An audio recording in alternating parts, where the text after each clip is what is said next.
నమస్తే, welcome to burning issue.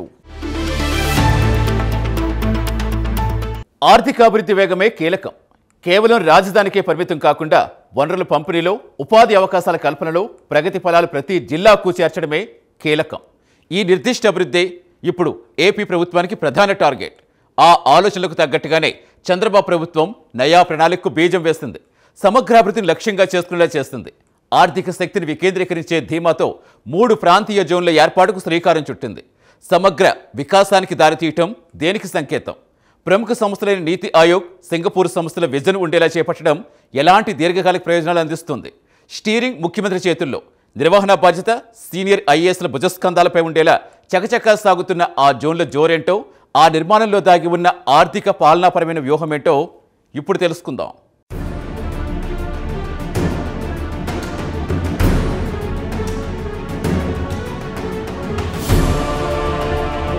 రాష్ట్రానికి ఊపిరిపోసే పరిపాలనా దిశగా ఏపీ అడుగులు వేస్తోంది. చంద్రబాబు నేతృత్వంలోని కూటమి ప్రభుత్వం అందివచ్చిన అవకాశాలను ప్రజలకు చేరువ చేసేందుకు స్పష్టమైన పాలనాపరమైన సంస్కరణలకు తెరతీస్తోంది.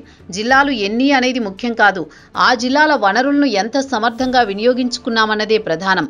ఆ దిశగా అడుగులు వేస్తున్న ప్రభుత్వం రాష్ట్ర అభివృద్ధికి 3 ప్రాంతీయ జోన్లు కీలకమని గుర్తించింది.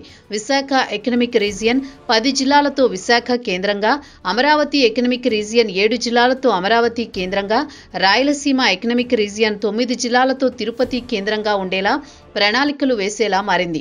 ప్రతి జోన్లో స్టీరింగ్, ఎగ్జిక్యూటివ్, ఇంప్లిమెంటేషన్ కమిటీలు ఉండనున్నాయి.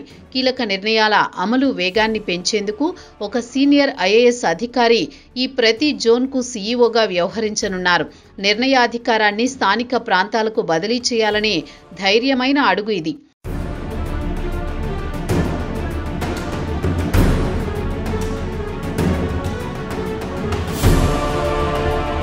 క్లస్టర్ ఆధారిత అభివృద్ధి అనేది ప్రపంచవ్యాప్తంగా పాలనలో కీలకమైన విజయ సూత్రం.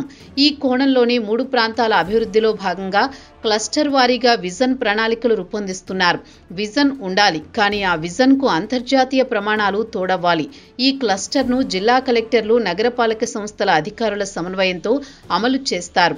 ఇందుకోసం కీలక సంస్థల ఆలోచన తీరుతో కార్యాచరణ ఉండేలా విశాఖ ఎకనమిక్ రీజియన్కు సంబంధించి విజన్ను ఇప్పటికే నీతి ఆయోగ్ రూపొందించింది.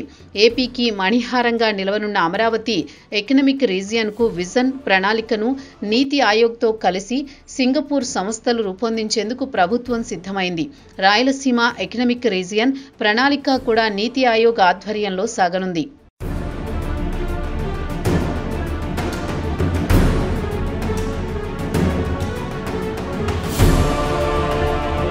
ఒక్క మాటలో చెప్పాలంటే ప్రభుత్వ విధానాలకు జాతీయ, అంతర్జాతీయ నిపుణుల సలహాలను జోడించడం ద్వారా ఈ జోన్లను కేవలం ప్రభుత్వ కార్యాలయాలుగా కాకుండా ఆర్థిక వృద్ధి ఇంజన్లుగా మార్చే ప్రయత్నం జరుగుతోంది.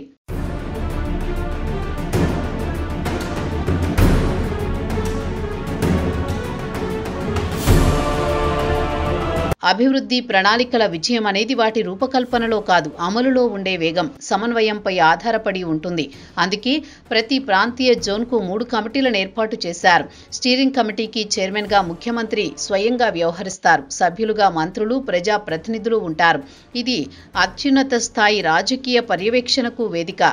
ప్రధాన కార్యదర్శి హోదాలో ఎగ్జిక్యూటివ్ కమిటీలో చీఫ్ సెక్రటరీ, వివిధ శాఖల కార్యదర్శులకు ఇందులో బాధ్యతలు అప్పగిస్తారు.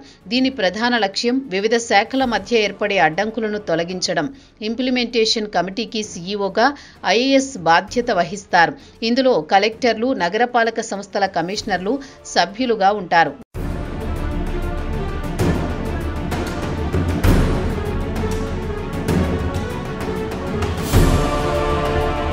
గ్రౌండ్ లెవెల్లో వేగవంతమైన అమలుకు ఈ కమిటీ కీలకం. పరిపాలనలో జవాబుదారీతనం, వేగం ఉండేలా రాజకీయ నాయకత్వం, పరిపాలనా యంత్రాంగం ఒకే ట్రాక్పై నడిచేలా రూపొందించబడిన వ్యూహమిది.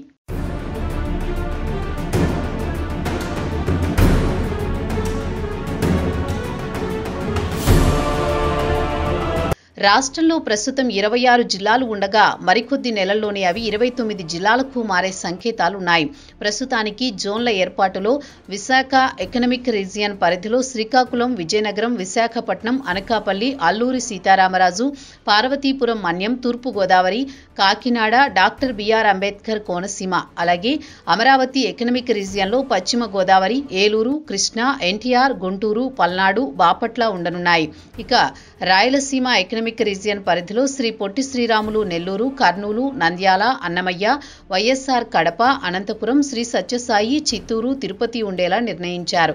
ఈ జోన్ల ఏర్పాటుతో కేవలం పరిపాలనా విభజన మాత్రమే కాదు, ఒక్కో ప్రాంతం యొక్క వనరులు, లాజిస్టిక్స్ బలాలు, పారిశ్రామిక అవసరాల ఆధారంగానే ఈ జిల్లాల సమూహాన్ని రూపొందించారు. కోస్తా ఆంధ్రాలోని రేవు పట్టణాలు, రాయలసీమలోని ఖనిజ పారిశ్రామిక క్లస్టర్లు అభివృద్ధిపై దృష్టి సారించడానికి ఇది వీలు కల్పిస్తుంది.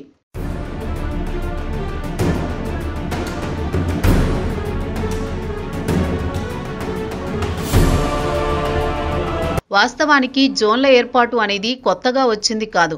భారతదేశంలో ఆర్థిక వృద్ధిని వేగవంతం చేయడానికి, పెట్టుబడులను ఆకర్షించడానికి రాష్ట్రాల పరిధిలో అనేక రకాల ప్రత్యేక భౌగోళిక ప్రాంతాలను ఆర్థిక మండలాలుగా ఏర్పాటు చేస్తున్నారు. దీని వెనుక ముఖ్య ఉద్దేశం ఒక నిర్దిష్ట ప్రాంతంలోని వనరులను సమర్థవంతంగా వినియోగించుకోవడం, మౌలిక సదుపాయాలను మెరుగుపరచడం, పారిశ్రామిక వృద్ధిని కేంద్రీకృతం చేయడం. ఈ విధానంలో ముఖ్యంగా గమనించదగిన అంశాలు లేకపోలేదు. ప్రత్యేక ఆర్థిక మండలాలు అంటే సెజ్లు, దేశంలోనే మిగిలిన ప్రాంతాల కంటే సరళమైన వాణిజ్య చట్టాలు, పన్ను ప్రోత్సాహకాలు ఉంటాయి. 2 పారిశ్రామిక కారిడార్లు, ఇవి లాజిస్టిక్స్ రవాణాను మెరుగుపరచడానికి దోహదపడతాయి.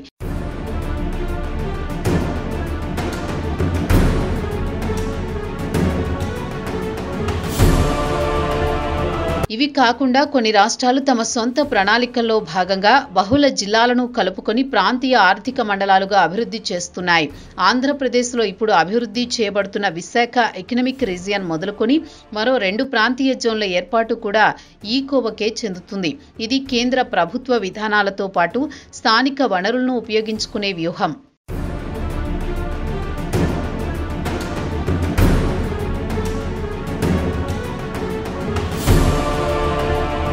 కూటమి ప్రభుత్వం అధికారంలోకి వచ్చిన తర్వాత రాష్ట్ర అభివృద్ధికి కేవలం ఒకే చోట కేంద్రీకృతం కాకుండా భిన్న కోణంలో ఉండేలా ప్రయత్నాలు జరుగుతున్నాయి. ఈ జోన్ల ఏర్పాటు వెనుక ఉన్న ప్రధాన ఉద్దేశం స్థానిక ప్రజలకు, ముఖ్యంగా యువతకు వారి ప్రాంతంలోనే మెరుగైన ఉపాధి అవకాశాలను కల్పించడం, ఐటీ, పారిశ్రామిక రంగాల అభివృద్ధిని ఆయా ప్రాంతాల అవసరాలకు అనుగుణంగా మలచడం ప్రధాన లక్ష్యం. రాయలసీమ ఎకనామిక్ రీజియన్లో పారిశ్రామిక క్లస్టర్లు, నైపుణ్య అభివృద్ధి కేంద్రాలను బలోపేతం చేయడం ద్వారా ఉపాధిని పెంచేందుకు ప్రయత్నాలు జరుగుతున్నాయి. విశాఖ ఎకనామిక్ రీజియన్ లాజిస్టిక్స్, పోర్టులు, ఫిన్టెక్ రంగాలను విస్తరించి తూర్పు తీరంలో వాణిజ్య కేంద్రంగా మారనుంది.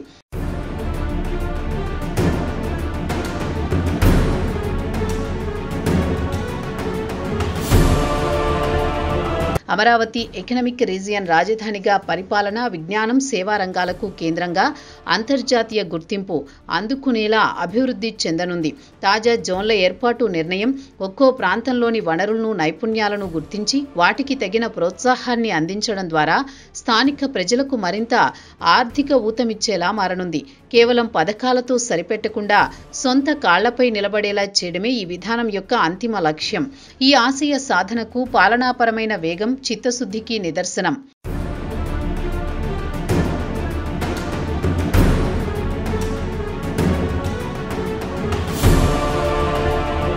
ఈ 3 ప్రాంతీయ జోన్ల ఏర్పాటు వెనుక దాగి ఉన్న మరో కీలకమైన కోణం పాలనా సామర్థ్యం. ప్రజాప్రతినిధుల అనుభవానికి ప్రాంతీయ జోన్ల ఏర్పాటు గణనీయమైన ప్రభావం చూపనుంది.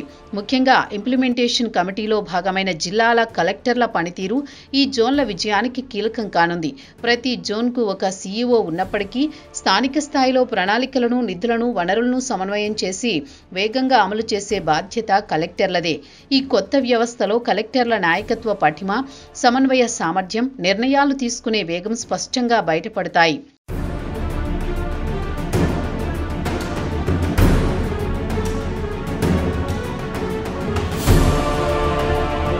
ఎందుకంటే ఒకే జోన్లో పనిచేస్తున్న అనేక జిల్లాల అభివృద్ధికి ఒకే లక్ష్యం ఉంటుంది. ఇక్కడ ప్రతి కలెక్టర్కు మరో కలెక్టర్తో ఆరోగ్యపరమైన పోటీ ఏర్పడి తద్వారా వేగవంతమైన అభివృద్ధికి దారితీస్తుంది. ప్రాంతీయ జోన్ల స్టీరింగ్ కమిటీలో భాగమైన ప్రజాప్రతినిధులైన మంత్రులు, ఎమ్మెల్యేలు ఒక విస్తృత ప్రాంతం యొక్క సమగ్ర అభివృద్ధి గురించి తెలుసుకోవడం ద్వారా ఒక బలమైన ప్రజా అనుభవాన్ని కల్పిస్తుంది. ఒక మంత్రి కేవలం తమ నియోజకవర్గం లేదా సొంత జిల్లా గురించే కాకుండా మొత్తం జోన్ యొక్క అవసరాలు, పారిశ్రామిక లోపాలు, ఉపాధి అవకాశాలపై దృష్టి సారించాల్సి ఉంటుంది.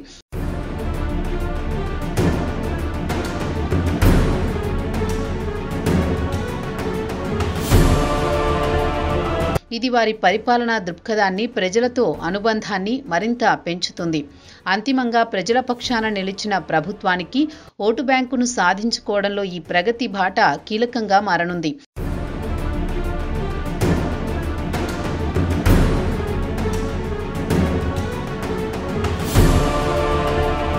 ప్రాంతీయ అసమానతలను తగ్గించి అభివృద్ధి ఫలాలు తమ ప్రాంతానికి చేరుతున్నాయని ప్రజలు విశ్వసించినప్పుడు అది సహజంగానే ప్రభుత్వానికి రాజకీయ మైలేజీని ఇస్తుంది.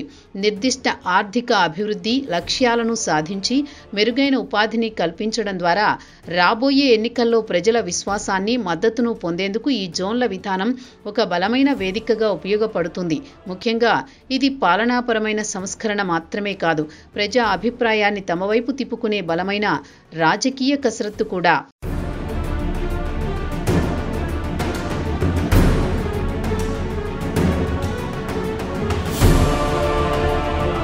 ముఖ్యమంత్రి స్టీరింగ్ కమిటీ నేతృత్వంలో సీనియర్ ఐఏఎస్ పర్యవేక్షణలో చకచక అడుగులు పడుతున్న ఈ 3 ప్రాంతీయ జోన్ల వ్యవస్థ కేవలం పరిపాలనా సంస్కరణ మాత్రమే కాదు, ఇది రాష్ట్ర ఆర్థిక శక్తిని వికేంద్రీకరించి అభివృద్ధి ఫలాలు రాష్ట్రంలో ప్రతి జిల్లాకు చేర్చాలనే సుదీర్ఘ లక్ష్యం.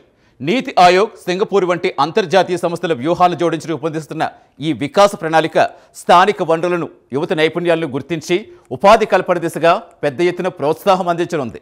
పాలనా వేగం, సమన్వయం, జవాబుదారీతనం ప్రధానంగా ఉండే ఈ కొత్త వ్యవస్థ ఆంధ్రప్రదేశ్ను రాబోయే రోజుల్లో ఆర్థిక వృద్ధికి ఒక బలమైన, సమతుల్యమైన రాష్ట్రంగా తీర్చిదిద్దగలదని విశ్లేషకులు అభిప్రాయపడుతున్నారు. జోన్ల జోరు నిర్ణయం ఏపీకి వరమనే చెప్పాలి.